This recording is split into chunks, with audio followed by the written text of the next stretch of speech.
So ReZero continues the trend of no matter how good things look, they always got to remind us that no matter how good you think the show's going, it's always going to remind you that tragedy is just around the corner. And it's pretty depressing. Not only do you have poor Al, who's just continued to going up against Capella, who's just...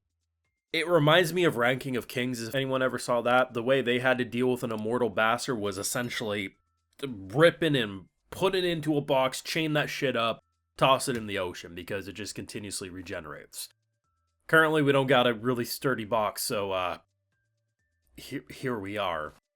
But the gluttony stuff, I'd love to say that some of it was a shocker for me, but the internet cried for weeks about mistranslation, so unfortunately I couldn't really enjoy the brother reveal completely.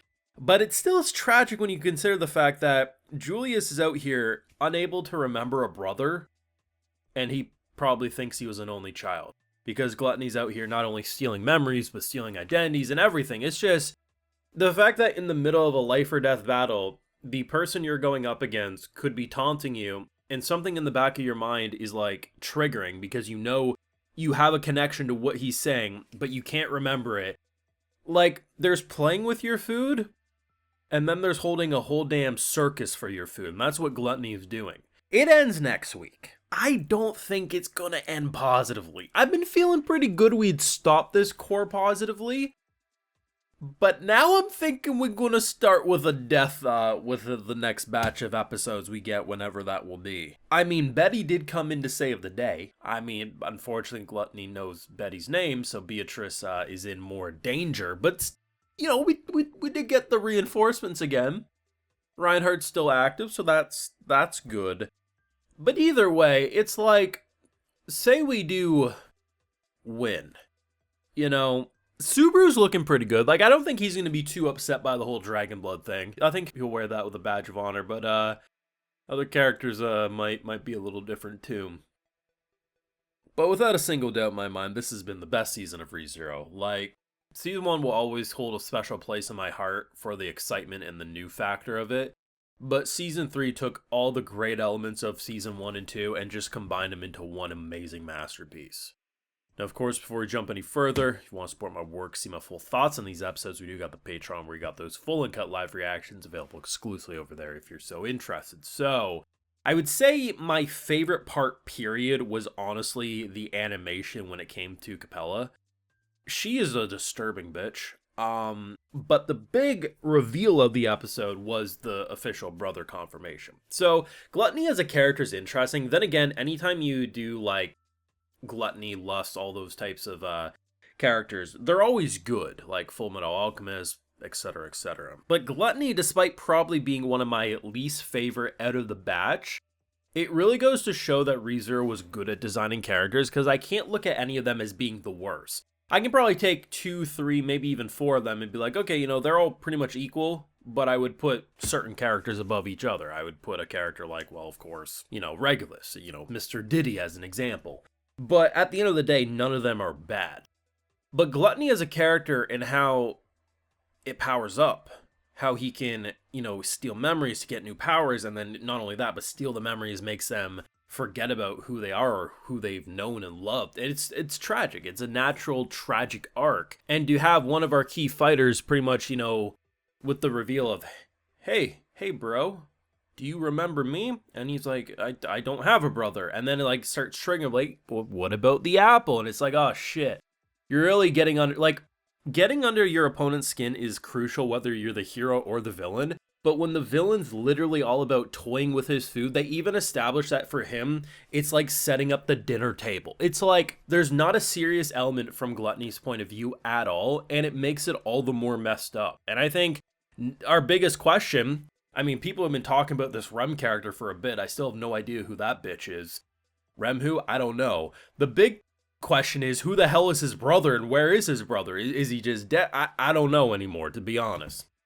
But that stuff is very cool. But the thing is I truly think Capella's animation is probably the best thing we've ever seen in the show visually. If it was just 1 or 2 times, like when she was fighting Al, like I'd be like, okay, you know, I'm not gonna go that far. But we've seen like 5 instances of her bodily horror that is just, It's so ridiculously well done. There's a shot in this episode that reminded me of Attack on Titan if they went more grotesque with it, like Titan shifters. When she rebuilds herself and she comes together, it is disturbing. My favorite point, though, was when the rats ate her eyes. So she rebuilds herself after they basically do a cave-in, right? She's like, haha, you thought that would get me? Nope. But she has no eyes. She's like, oh, shit. So what would a normal person do in this situation? Well, I don't know. Probably not what she did, because what she does is she allows the other two rats to eat her eye socket open to then make them into eyes. Like, that is disturbingly awesome. Like, the number of times she was shattered and exploded, and just, at one point, she pushes herself back together like she's a goddamn Kinder Surprise, man. It was hilarious. Everything about that was just so disturbing, and I know while people were initially sad that, this 16 episodes, got broken into 2 parts, we had to wait a bit. The animation that we're seeing, especially for these fights, and, moments like bodily horror as seen by Capella, are the type of moments that wouldn't have been nearly as detailed if it ran back to back. So I really appreciate the fact, and if ReZero wanted to continue to do this going forward for the rest of the adaptation, giving us only 6 to 8 episodes at a time, if it means the quality we're getting here every single time is this, I would be more than okay with that. Like, unironically though, like the bodily horror, the regeneration and stuff is what I would assume we might see if we had a ReZero movie, not a ReZero television series. It's that freaking good.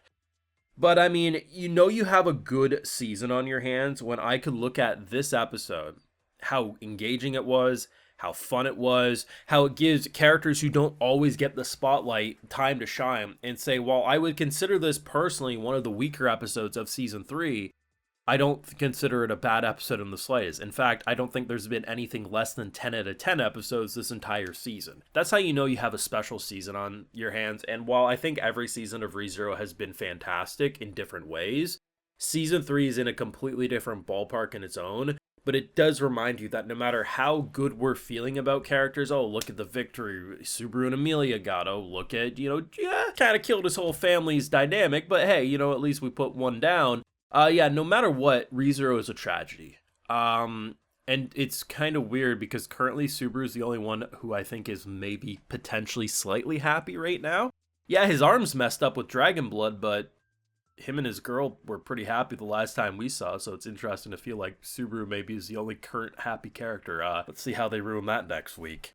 Let me know your thoughts. So, favorite moment, if you got any, leave a like if you enjoyed, subscribe if you're new around here, of course, ring that bell, and like I mentioned, we got those full live reactions over on Patreon, and hey, while you're over there, I'll just give you a video shout out. So today we got Jesse Wright, Casey Holscher, McPie, Simon Crum, Troy, Rika Matsu, Jeffo369, Game Senpai, and we also have Iceal Cicero.